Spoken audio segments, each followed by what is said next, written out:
Welcome to 3 Count Commentaries. I am MagMongoSlade. Today, we got some audio from a wrestling podcast called the Mike and JD Show, who is reporting that there's some power moves being made by TNA here to control the media and whether they can question Tessa Blanchard about the racism accusations. Now, since these guys were kind enough to provide audio, I've never listened to their podcast, so I don't have any idea whether they're any good or not. But I do want to discuss this clip that Mike Gilbert, who I guess is one of the co-hosts, has posted on his Twitter account, which is at Mike Gilbert 311. So let's play. The audio is about 1 minute. Issues. It's about 1 minute. And TNA, they're doing a really bad thing with this Tessa. And what I mean is, they're putting her out in the media in all these different markets, and they're telling people to interview her, and they can't talk about the allegations, right?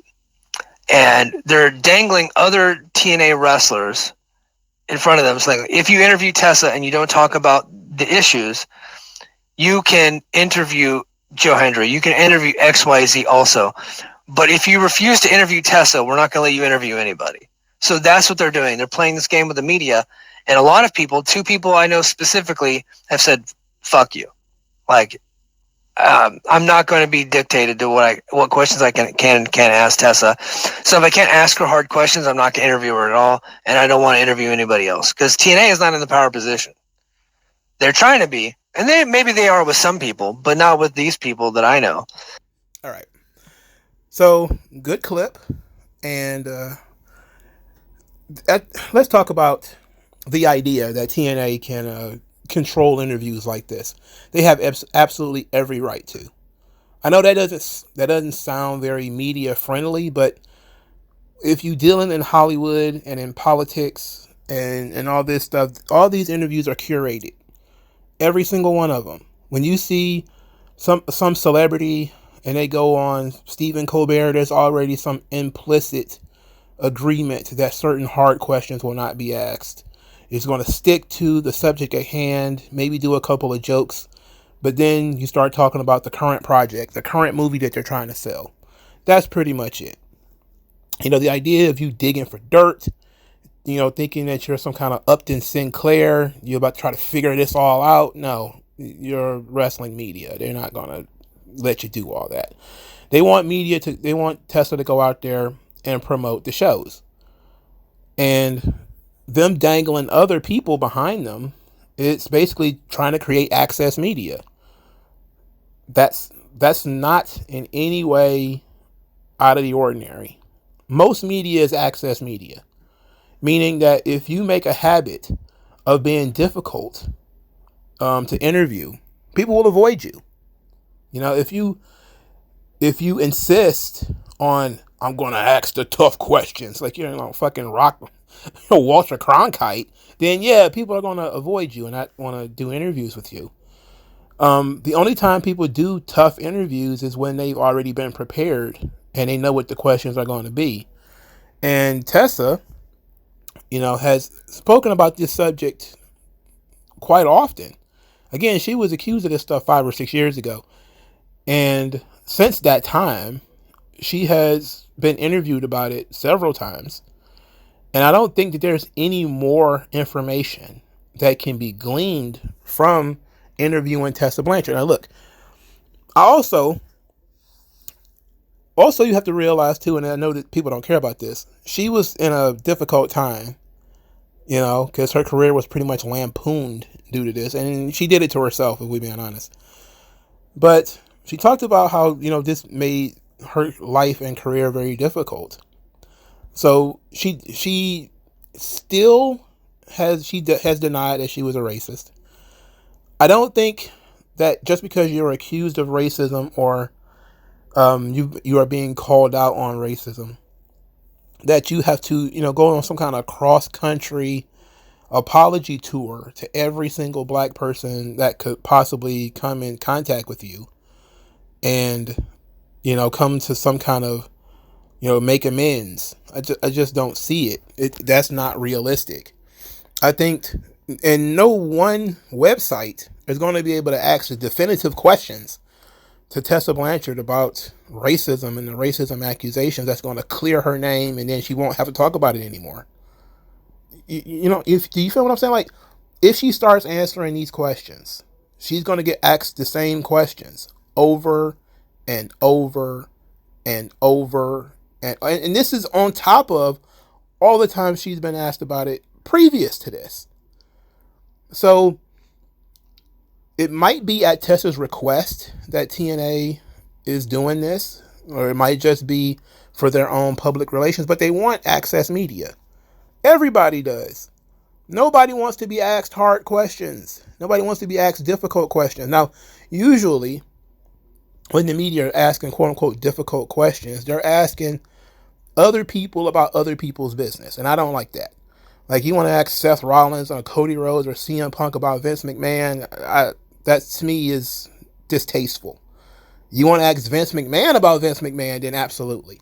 And in this situation, Tessa Blanchard, speaking for herself, having that option and finding that right platform to really sit and have that discussion, I think she should do it. I think that it's one of those things where you have to do a long form interview, sit down with like Chris Van Vliet, sit down with Ariel Helwani or whoever will do it.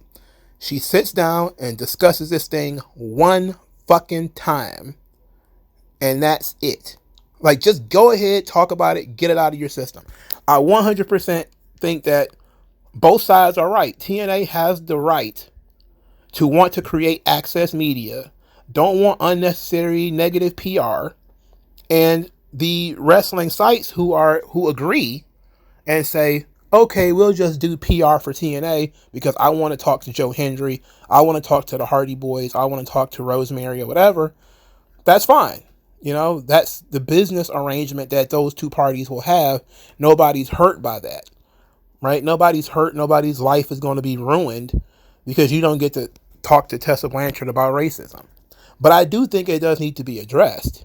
I just think that sometimes these smaller podcasts are not in the... You can't put her in positions where she's going to be feeling attacked and then get defensive again. Put her in a position where she can, and that's why I picked Ariel Helwani and Chris Van Vliet, because they give people opportunities to put their side of the story on the table, right? When Chris Van Vliet opened the door for, the Velveteen Dream to sit down and lay out his side of the story, people have to make the decision about whether they're going to listen to that or not. And some people listen to it. Other people were so repulsed by the very idea that they didn't listen to it. They didn't care. That's fine. That's a decision that the consumer gets to make.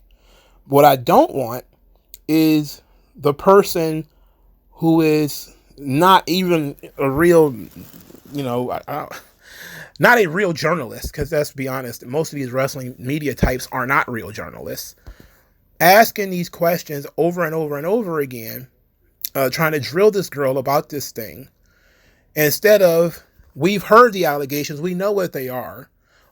Only thing we need to know is, are they true? She said that they aren't, but why are other people saying that they are? And then there's also these things about her being a bully and her, getting into it with other talent. All this stuff is stuff she needs to come out and discuss. But it's going to be on her time. Just like CM Punk didn't come out and start talking to everybody when he felt like it. He went to a podcast where he felt comfortable and he laid it all out, got it out of his system, and that was it. Now people don't really talk to him about it anymore. There's no point in continuing to ask the same questions over and over again once you make that one major step forward. But she needs to do a long form interview. And I don't know, I'm just throwing out some ideas, but she does need to talk about this. Now she's back in the public eye. She's working in a major wrestling promotion. TNA is trying to rebuild their audience. They're trying to run places like New York, for God's sake. They're in a co-promotion with WWE. This stuff does need to come out.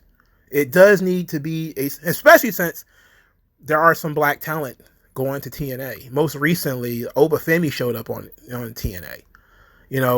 Wesley and TNT, all these guys who might have their own personal feelings about Tessa Blanchard need to hear from her how this situation occurred. And then there's other people who, like Isla Dawn and Chelsea Green, and those people who are probably never going to forget or forgive any type of situation that occurred.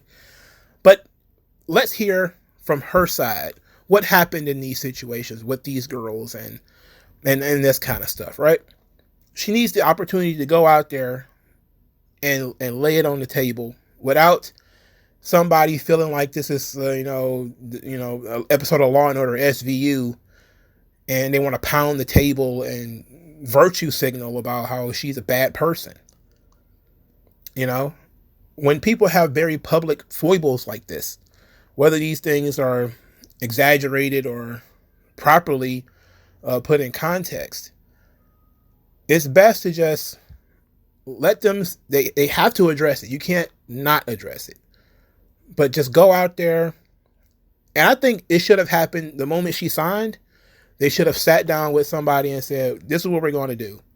We're going to put Tessa in a long form interview. She's going to sit down. She's going to talk about each individual situation or the situations that occurred, what happened in WoW, what happened when she was in TNA before, the La Rosa Negra stuff. All this stuff needs to be addressed so that all these little podcasters who are trying to make their name blistering Tessa Blanchard doesn't get that opportunity to.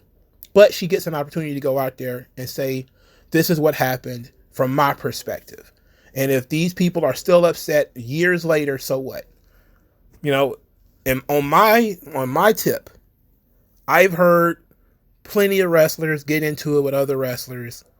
Sometimes these people hold grudges, and they hold grudges forever. But Tessa is being treated like a special case due to the sort of the racism angle of it. But apparently Tessa and La Rosa Negra are on good terms now. And apparently they've been on good terms for a while. So, I mean, I don't think she needs to go on some kind of individual apology tour. I think if she did do what all these other women have said that she did, and the supposed victim of it is taking pictures with her and they're on good terms now, then for them it's over. I didn't hear that Tessa Blanchard did this. So she didn't call me one, so I'm not really tripping on this. But other people feel differently. But also for those other people, there's nothing she can say or do that's going to win them over. So it's best for her to just go out there, tell her piece, and then drop it. But TNA has every right to refuse to let Tessa be subjected to these same questions again and again. Every politician, Hollywood star, actor, all of them are protected in these interviews that you see on television and podcasts or whatever. All of this access media. TNA just wants to have access media. They're not big enough to really have access media, but that's what they want.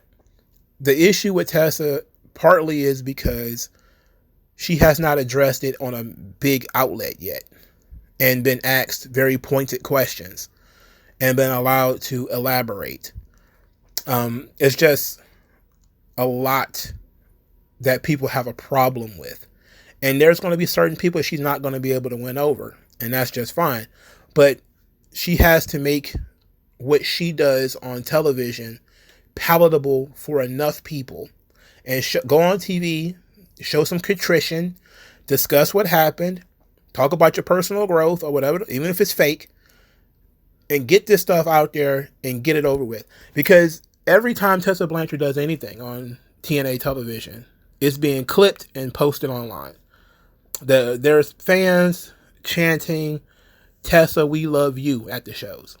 There's guys who there's a guy who had a sign called "I'm a Tessa Blanchard guy."